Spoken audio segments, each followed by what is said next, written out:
This video keynote is a study of Adam Grant's book, Give and Take, which was a bestseller in management psychology in 2013.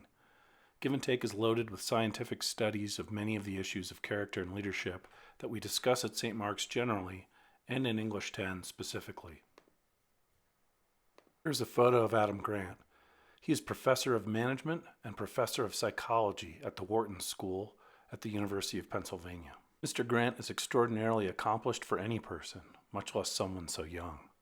He is the top-rated professor at Wharton, having won their highest teaching award for each and every class he has taught there. He's the youngest tenured faculty member ever at Wharton, tenure being a lifetime commitment of employment by the university to a professor. He is also the most published professor in Wharton's history, which is truly incredible because he is so young. In addition to upwards of 60 journal articles, he has already published 2 best-selling books, Give and Take in 2013 and Originals in 2016. Besides his work for the university, he is also in high demand as a consultant in management psychology. He is viewed by the people who know him as the most productive person whom they have ever met. And by all accounts, he walks the talk from this book. So let's start with chapter 1, called Good Returns: The Dangers and Rewards of Giving More Than You Get. Having read the book several times now, I am actually a little surprised at the subtitle he gave this chapter. I think it is somewhat misleading, and that perhaps a better subtitle would have been The Dangers and Rewards of Giving Freely Without Expectation of an Immediate Return. But we'll talk about this issue more as we go. Chapter 1 lays out the central concepts on which the entire book draws. Grant opens with a discussion of the 3 traditionally accepted elements of success: motivation, skill, and opportunity. If you are willing to work hard at something, and you are good at it, and you get the opportunity to do it, that, so traditional analysis has it, usually leads to success in whatever endeavor you undertake. Grant and his colleagues have found that there is a growingly important 4th item that needs to be included on that list. And that item is reciprocity style. A reciprocity style is how we approach people with whom we interact. There are seemingly 3 main reciprocity styles that Grant studies, but there are actually 4 if you count what comes in later chapters. So we will discuss all 4 now to save confusion later. The first is what Grant calls an Otherish giver. The second is that of a matcher. The third is the taker. And the 4th is the selfless giver. In a sense, the whole book is an extended study of how and why the 4 reciprocity styles listed here lead to success over time. Being an Otherish giver is, according to extensive scientific research, the reciprocity style that leads to the most success over time for both the giver and those given to. The matcher style succeeds second best. The taker does third best. And, showing how important it is to understand the distinction between Otherish givers and selfless givers, the selfless giver reciprocity style produces the least success. What are these styles? Let's start with givers. Otherish givers are people who freely offer their own expertise to others without the expectation that the people that they are helping will help them back. Otherish givers give for others, give to make the world a better place so that others can flourish. As we will see later, Otherish givers do have some appropriate limits on their giving. In this passage, Grant speaks about how many people are givers in their private lives with their family and close friends, but in the workplace and in public life, they often slide into being matchers or takers. Here is Grant speaking to what Otherish givers do in the workplace. In the workplace, givers are a relatively rare breed. They tilt reciprocity in the other direction, preferring to give more than they get. Whereas takers tend to be self-focused, evaluating what other people can offer them, givers are others-focused, paying more attention to what other people need from them. Givers and takers differ in their attitudes and actions toward other people. If you're a taker, you help others strategically when the benefits to you outweigh the personal costs. If you're a giver, you might use a different cost-benefit analysis. You help whenever the benefits to others exceed the personal costs. Alternatively, you might not think about the personal costs at all, helping others without expecting anything in return. If you're a giver at work, you simply strive to be generous in sharing your time, energy, knowledge, skills, ideas, and connections with other people who can benefit from them. Alternatively, takers only give to others when they are confident that they will directly get more out of a transaction than they put in. As Grant says, takers have a distinctive signature. They like to get more than they give. They tilt reciprocity in their own favor, putting their own interests ahead of others' needs. Takers believe that the world is a competitive dog-eat-dog place. They feel that to succeed, they need to be better than others. To prove their competence, they self-promote and make sure they get plenty of credit for their efforts. Garden variety takers aren't cruel or cutthroat. They're just cautious and self-protective. If I don't look out for myself first, takers think, no one will.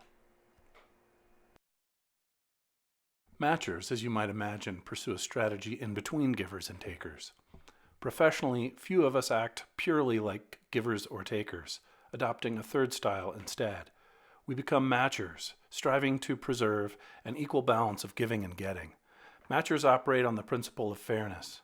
When they help others, they protect themselves by seeking reciprocity. If you're a matcher, you believe in tit for tat, and your relationships are governed by even exchange of favors. Finally, let's discuss the difference between what Grant calls selfless givers and otherish givers, as the difference is really important. As Grant says, speaking of otherish givers, we all have goals for our own individual achievements, and it turns out that successful givers are every bit as ambitious as takers and matchers. They simply have a different way of pursuing their goals.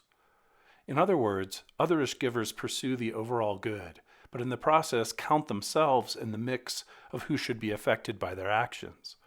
In contrast, as we'll see in future chapters, selfless givers at best do not count themselves in the mix of people who count in their actions. Sometimes even they act in an ascetic way, specifically denying themselves a share in the good as they promote the good of a cause. There are two main problems with selfless giving, according to Grant. The first is that because selfless givers don't take care of themselves well, they often suffer from burnout, causing their contribution to the world to fall off dramatically. But also, because they don't pursue the good with self-interest along with the interest of the greater world, some measure of aggressiveness in the pursuit of the good often gets lost, and the effectiveness of selfless givers can thereby be muted as well. There may be a handful of people historically who have been selfless givers who could overcome these problems.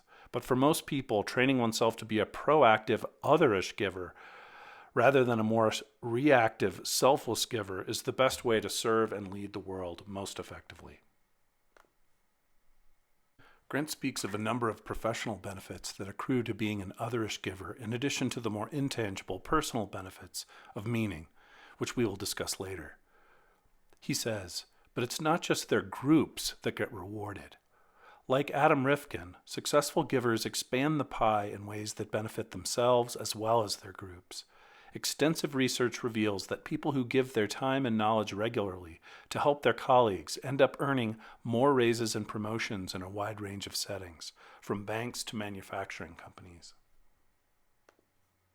That otherish givers tend to have the most success for others and themselves is not true, however, in the near term, but rather becomes more and more true as time plays itself out. Grant speaks to that issue here while mentioning the examples of President Lincoln and David Hornick, a venture capitalist, who both acted in ways as givers that made them lose in the short run but win in the longer run. Grant says, but most of life isn't zero-sum, and on balance, people who choose giving as their primary reciprocity style end up reaping rewards. For Lincoln, like David Hornick, seemingly self-sacrificing decisions ultimately worked to his advantage. When we initially concluded that Lincoln and Hornick lost, we hadn't stretched the time horizons out far enough. It takes time for givers to build goodwill and trust, but eventually they establish reputations and relationships that enhance their success. In the long run, giving can be every bit as powerful as it is dangerous. As Chip Conley, the renowned entrepreneur who founded Joie de Vivre Hotels, explains, being a giver is not good for a 100-yard dash, but it's valuable in a marathon. Though Grant thinks that givers had an advantage hundreds of years ago, too, he argues that social media today has shortened the marathon considerably. In Lincoln's era, he says, the marathon took a long time to run. Without telephones, the internet, and high-speed transportation, building relationships and reputations was a slow process. In the old world, you could send a letter and no one knew, Conley says. Conley believes that in today's connected world, where relationships and reputations are more visible, givers can accelerate their pace. You no longer have to choose, says Bobby Silton, the former president of Dockers, who now runs global social and environmental responsibility for Gap Inc. You can be a giver and be successful. The growing reliance on teams in the workplace also amplifies the positive effects and value of givers in organizations. The fact that the long run is getting shorter, Grant says, isn't the only force that makes giving more professionally productive today. We live in an era when massive changes in the structure of work and the technology that shapes it have further amplified the advantages of being a giver. Today, more than half of American and European companies regularly use teams to get work done.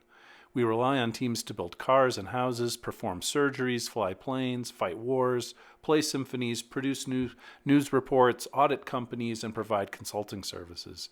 Teams depend on givers to share information, volunteer for unpopular tasks, and provide help. Grant stresses that givers have advantages not just in nonprofits and other civically disposed organizations, but even in industries more traditionally considered as cutthroat, such as finance. He says, this giver advantage in service roles is hardly limited to medicine. Steve Jones, the award-winning former CEO of one of the largest banks in Australia, wanted to know what made financial advisors successful. His team studied key factors such as financial expertise and effort. But, quote, the single most influential factor, Jones told me, was whether a financial advisor had the client's best interests at heart, above the company's and even his own. It was one of my three top priorities to get that value instilled and demonstrate that it's in everybody's best interest to treat clients that way, unquote. So, if givers have all of these advantages for individuals and organizations, what keeps most people in the matcher and taker camps at work? A partially justified concern with becoming doormats at the hands of takers, it turns out. As Grant says, when they anticipate self-interested behavior from others, explains the Stanford psychologist Dale Miller, people fear that they'll be exploited if they operate like givers. So they conclude that pursuing a competitive orientation is the rational and appropriate thing to do. There's even evidence that just putting on a business suit and analyzing a Harvard Business School case is enough to significantly reduce the attention that people pay to relationships and the interests of others.